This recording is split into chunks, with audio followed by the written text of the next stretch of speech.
आशुतोष महाराज के भक्तों की माने तो उनके समाधि लेने के बाद उनके शरीर को 0 डिग्री तापमान पर रखा गया है। आशुतोष महाराज को आखिरी बार देखने वाले डॉक्टरों का दावा है कि आशुतोष महाराज के शरीर में कुछ बदलाव आए हैं। आशुतोष महाराज के बारे में और क्या कहना है उनका चेकअप करने वाले डॉक्टर का और डॉक्टरों की बातों पर उनके भक्तों का क्या दावा है, देखिए।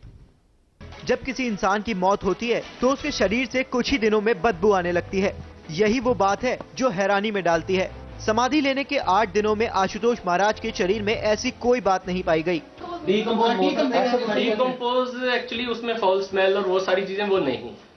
सवाल उठता है कि अगर आशुतोष महाराज ने समाधि ली है और फिर वो वापस समाधि से लौटेंगे तो ऐसे में भक्तों को उनके शरीर को 0 डिग्री के तापमान में रखने की क्या जरूरत पड़ गई। हमारे ऐसे ऋषि बैठे हुए हैं जिन्होंने प्राण तत्व को ऊपर किया है और उनकी ये स्थूल शरीर को अगर आप एग्जामिन करेंगे तो उसमें ये सब करंट्स इंस्ट्रूमेंट्स जो दिखाते हैं वो नहीं है। और उस केस में क्या होता है कि वो जो बायोलॉजिकल चेंजेस आने होते हैं प्राण तत्व के एब्सेंस में वो नहीं होते। क्यों? लो टेम्परेचर में हाइपोथर्मिया जो एक साइंस है हमारी, जिसमें लो फ्रीजिंग टेम्परेचर्स में, जैसे हमें इनसे भी डिस्कस हुआ है और भी स्पेशलिस्ट थे, उनसे डिस्कस हुआ।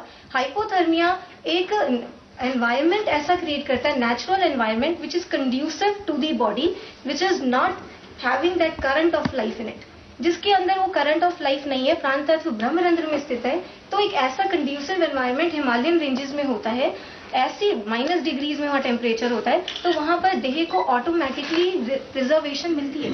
आशुतोष महाराज के ड्राइवर पूर्ण सिंह के दावे के बाद उनकी समाधि के सच पर भी कई सवाल खड़े हो जाते हैं। सूत्रों के मुताबिक आशुतोष महाराज के ड्राइवर ने आरोप लगाते हुए हाईकोर्ट में याचिका दी है। अपनी याचिका में आशुतोष महाराज के ड्राइवर ने आरोप लगाए हैं कि डेरा 1983 में बना था। आशुतोष महाराज जी के पास 100 करोड़ से ज्यादा कैश और 1000 करोड़ से ज्यादा की प्रॉपर्टी है। आशुतोष महाराज के 4 समर्थक लालच में आकर प्रॉपर्टी हड़पना चाहते हैं। उन्होंने आशुतोष महाराज को बंधक बनाकर रखा हुआ है और मीडिया को भी अंदर जाने की इजाजत नहीं दे रहे हैं।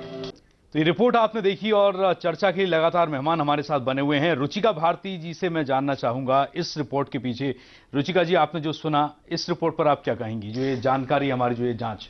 पूर्ण सिंह जो है, जिसने ये दावा किया है, he is a drunkard and he is never been a driver, और वो पैसों के लिए कुछ भी करता है। अंडर सेक्शन 182 आईपीसी उसके ऊपर बहुत से ऐसे चार्जेस लगे हुए हैं कि फॉर जो उन्होंने जो संस्थान के ऊपर ऐसे एलिगेशंस लगाए हैं, इसके लिए उन्होंने पहले माफीनामे भी हमें लिख कर दिए हैं। तो उनकी बात तो उठाना ही बेकार है, क्योंकि वो इट इज निराधार, इट इज बेसलेस जो उन्होंने बातें बोली हैं। और जहां तक की बात है जो प्रॉपर्टी की आप कह रहे हैं, जैसे उन्होंने बताया, महाराज के नाम पर एक ईंट भी नहीं है संस्थान की।